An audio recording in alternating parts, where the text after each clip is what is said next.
శ్రీగురుభ్యో నమః. శ్రీమాత్రే నమః. చతుషష్ట్యా తంత్రైః సకలమతి సంధాయ భువనం స్థితః తత్సిద్ధి ప్రసవ పరతంత్రైః పశుపతిః పునః త్వన్నిర్బంధాత్ అఖిల పురుషార్థైక ఘటన స్వతంత్రం తే తంత్రం క్షితితలం అవాతీతరత్ ఇదం. ఇక్కడ ఎందుకు అవాతీతరద్ ఇదం అని అంటే దిదంకి ఇది లేదు, ఇదం ఈ అని. అవాతీతరత్ ఇదం ఏదైతే ఆయన ఈ తంత్రాలు పెట్టారో అవే అని అర్థం అన్నమాట. ఇక్కడ స్థిత తత్సిద్ధి అనండి. స్థిత తత్సిద్ధి అనేది కొంచెం పలకటం కష్టం అవుతుంది. స్థిత తత్ సిద్ధి.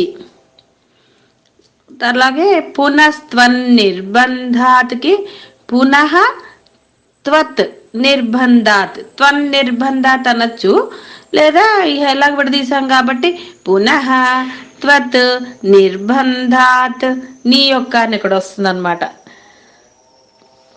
ఇక్కడ ఏం చెప్తున్నారంటే మనకి ఈయన శివుడు ఏం చేశాట, శివుడు చివరికి లయం చేయాలి.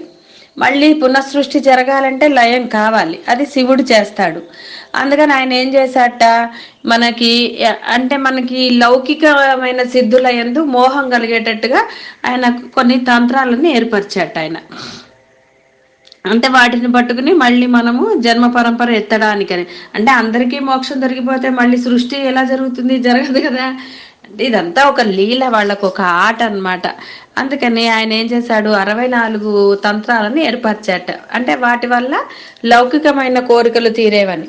అలా చేస్తే అప్పుడు అమ్మందిట, అదేమిటది, పిల్లల్ని అలా మనం చేయకూడదు, పిల్లలకి మోక్ష మార్గాన్ని కూడా మనమే చూపించాలి, అది కూడా ఇయ్యందిట, అది కూడా చెప్పు నువ్వు అని చెప్పి ఆవిడ నిర్బంధించింది. ఆయన నిర్బంధించిందంటే బాగా ఏమనాలి, మనము బతిమాలిందనంటే నిర్బంధం చేసిన దానికంటే ఎట్లయినా సరే పట్టుబట్టింది అంటాం కదా, ఆ విధంగా భర్తని పట్టుబట్టిందిట. లేదు లేదు, పిల్లలు మోక్షానికి కూడా కావాల్సింది ఇవ్వాలి, మీరు కేవలం లౌకికంవే కాదని చెప్పి అని అంటే, అప్పుడు నీ యొక్క నిర్బంధం వల్ల ఆయన ఈ అంటే మనకి 4 పురుషార్థాలు చెప్పారు కదా, చతుర్విధ పురుషార్థాలని, ధర్మ అర్థ కామ మోక్షములు అనే వాటిని కూడా ఆయన మనకి ఇక్కడ ఇచ్చాడు. అంటే అవి దేని వల్ల కలుగుతాయో వాటిని మనకి అందించాడని. ఏవి ఎందువల్ల కలుగుతాయో మనకి పేర్లు తెలుసు కదా, ధర్మము, అర్థము, కామము, మోక్షం. ఈ 4టిని ఈ యొక్క తంత్రము అంటే వాటిని ఈజీగా సిద్ధింపజేస్తుంది. ఏమిటి? అమ్మ యొక్క తంత్రము విద్య ఏమిటది? శ్రీ విద్య. అది మనకి రాదు కదండి. శ్రీ విద్య అంటే ఏమిటి? అమ్మ నామం జపించటమే శ్రీ విద్య, అమ్మని ఆరాధించడమే శ్రీ విద్య, నిరంతర నామజపం చేయటమే శ్రీ విద్య. కాబట్టి ఆ నిరంతరం నామజపం చేస్తూ ధర్మంగా ఉంటే మనము అదే శ్రీ విద్య అవుతుంది. ఆ అమ్మే మనని ధర్మార్థ కామ మోక్షాలను మనకి ఇస్తుంది. అంటే అమ్మని అంటే అమ్మ తన్ని పట్టుకోండి అని చెప్పటమా? కాదుట. అట్లా అంటే అవి సాధించాలి. ఇక్కడ మనం అమ్మ గురించి చెప్పుకుంటున్నాం కాబట్టి శ్రీ విద్య వచ్చింది. అదే ధర్మార్థ కామ మోక్షాలు ఇంకో దాంట్లో వస్తే అది విష్ణువు గురించి చెప్పినప్పుడు విష్ణువుని పట్టుకోమంటారు. ఇక్కడ మన అమ్మ గురించి కాబట్టి అమ్మ యొక్క శ్రీ విద్యను ప్రస్తావించారు. ఆ పరదైవాన్ని పట్టుకోవటమే. ఆ పట్టుకున్నప్పుడే ధర్మార్థ కామ మోక్షాలన్నీ సిద్ధిస్తాయి మనకి. ఎందుకంటే ధర్మాన్ని పట్టుకుంటే కదండి ధర్మం సిద్ధిస్తుంది, దానివల్ల మిగతావన్నీ కూడా సిద్ధిస్తాయని చెప్పడానికి అన్నమాట. కాబట్టి ఈ విధంగా అమ్మ తన పిల్లల్ని, అంటే తన పిల్లలు తన వైపుకు రావడానికి కోసము, తనలో కలిసిపోవడానికి కోసమన్న ఒక ఈ చతుర్విధాలని ధర్మార్థ కామ మోక్షాలని స్వామి చేతే చేయించింది, తండ్రి చేత చేయించింది. తండ్రి కదండి సంపాదించి తీసుకొచ్చి అన్ని చేస్తే తల్లి ఎలా చేయాలో చెప్తుంది, తండ్రికి చెప్తుంది కదా, అలా కాదు ఇలాగ ఈ పిల్లాడికి ఇలా కాదు. ఆ విధంగా తల్లి చెప్పిందిట. కేవలం నువ్వు లౌకిక సుఖాలు ఇస్తే కాదు, వాళ్ళకి ఆ దైవాన్ని గురించి కూడా తెలియజెప్పాలయ్యా అందిట. అంటే మనం కూడా మన పిల్లలకి కేవలము లౌకిక సుఖాలనే అలవాటు చేస్తూ లౌకికపరమైన ప్రయోజనాలనే కాకుండా వాళ్ళని దైవ మార్గం వైపు తీసుకెళ్ళాలి. అంటే ధర్మాన్ని గురించి చెప్తూ ఉండాలి.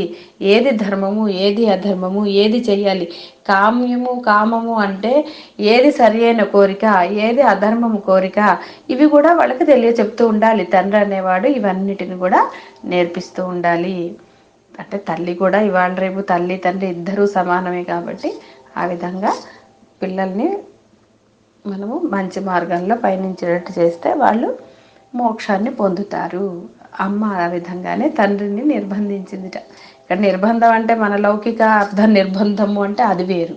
నిర్బంధించిందంటే ప్రతిపాదించారు, లేదు లేదు మీరు ఎలా అయినా సరే పిల్లలకి ఇచ్చి తీరాల్సిందే అని చెప్పి ఆవిడ స్వామిని పట్టుబట్టింది అని చెప్పటం నిర్బంధం అంటే ఇక్కడ. శుభం భూయాత్. సర్వం శ్రీ మాతృ చరణారవిందార్పణమస్తు.